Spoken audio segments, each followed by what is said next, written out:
Hello the world, hello Jason Isaacs, hello politicos everywhere. Yes, I'm back, second presentation in a few days. It's been a while since we've done anything like that.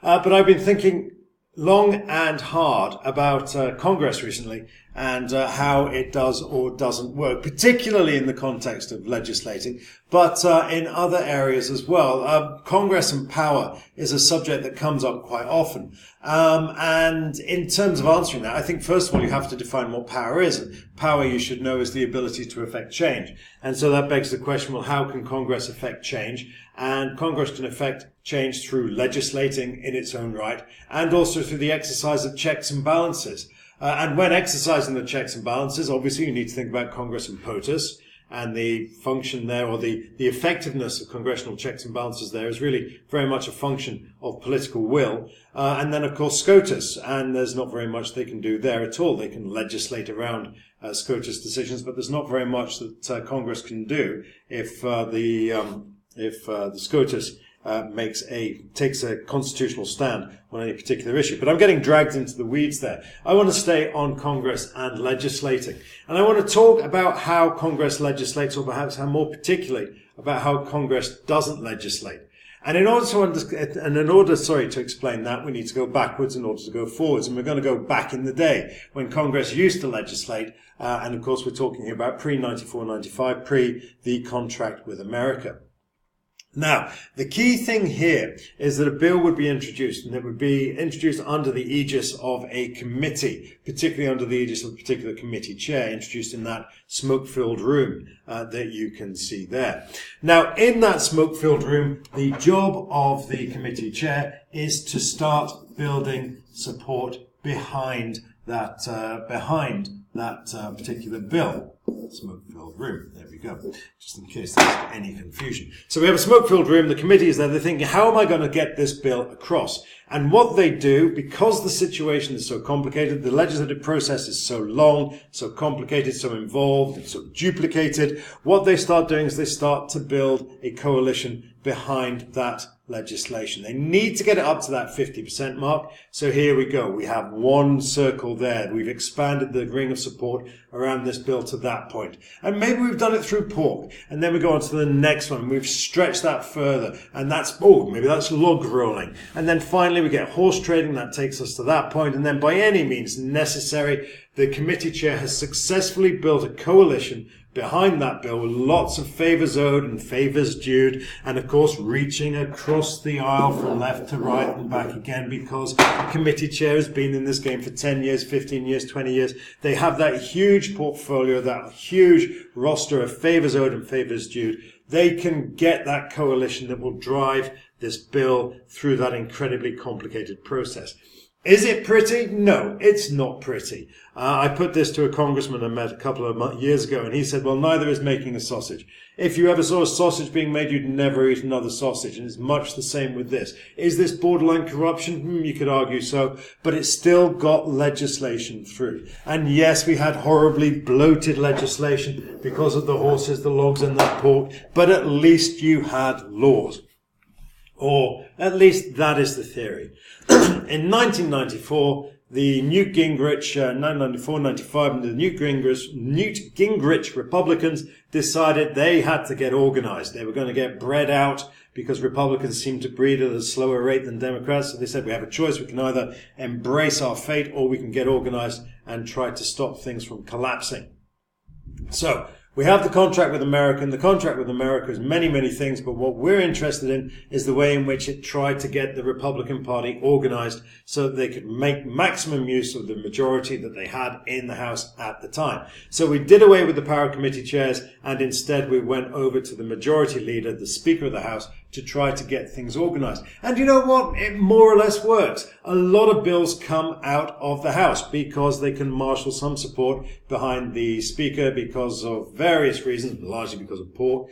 This legislation still manages to get through the House. Not all of it, but some of it anyway. However, then it gets to the Senate, and we know it's the Senate because there's Mitch McConnell. And we also know that in the Senate, you need 50% to pass a bill in order for it to become law.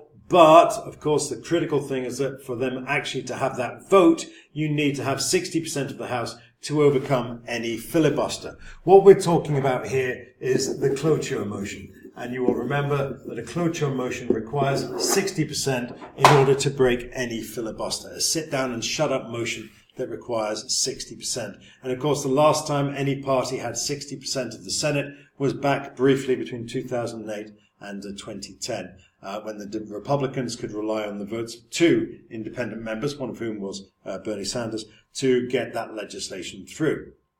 And those of you who've looked at the passage of Obamacare in any great detail will know all about that. However, since then, no party has had 60% of the Senate, and from which it follows with an elegant inevitability, the output of legislation from both houses has essentially collapsed because you can't get over that 60%.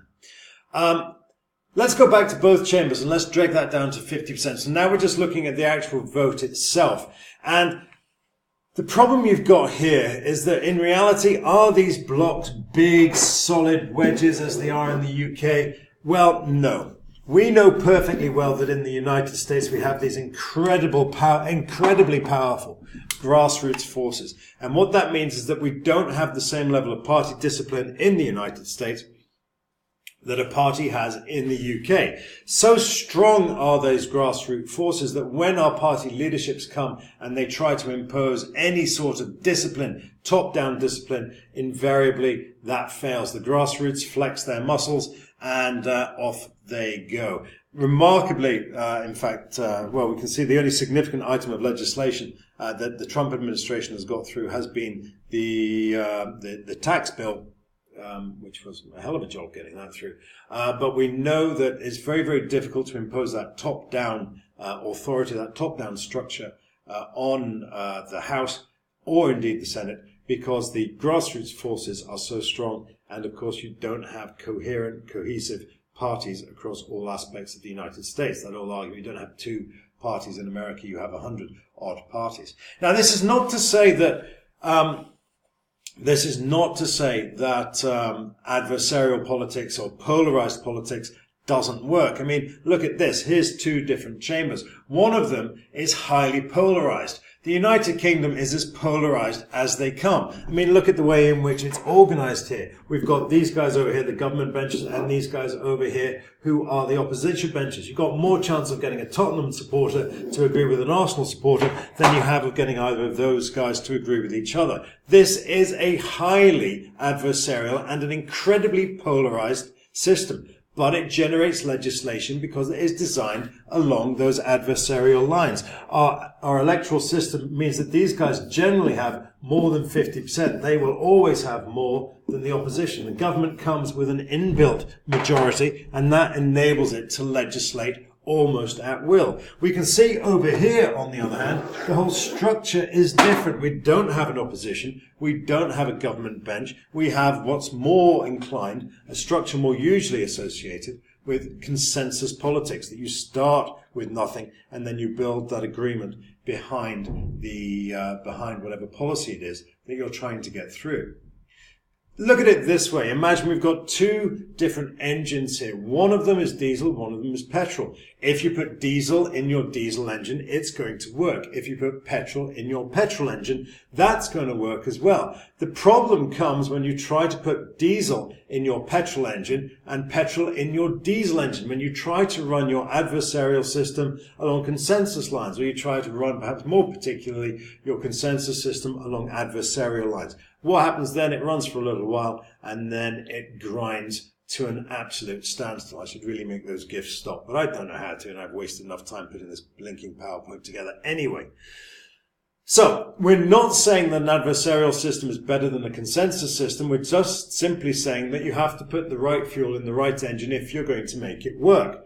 So Congress then is designed for consensus. It works well on consensus politics. Parliament, on the other hand, is an adversarial system. It works perfectly well with polarized politics because the government has a compliant majority and it has it has a compliant majority by virtue of the electoral system, and then the party discipline ensures that that compliant majority doesn't dissolve. In the United States, the situation is very, very different. In a consensus system, yes, it's messy. Yes, you have to build a coalition behind every proposal, but it kind of works. Committee chairs are in charge rather than party leaders, and it does lead to bloated, ugly, and very, very expensive legislation. But you get your legislation through. You try to run consensus along adversarial lines, then you need to overcome the structural problems that follow. You need 50% of the House, which you might get. You also need 60% of the Senate, which you're probably not going to get. You also need a sympathetic White House, which you may or may not get. Let's assume that you get all of these as the Democrats had 2008 to 2010. Yep, call that the magic trifecta. You've got the big three. What you also need, however, is the party discipline that's going to ensure that these blocks remain consistent across the entire process.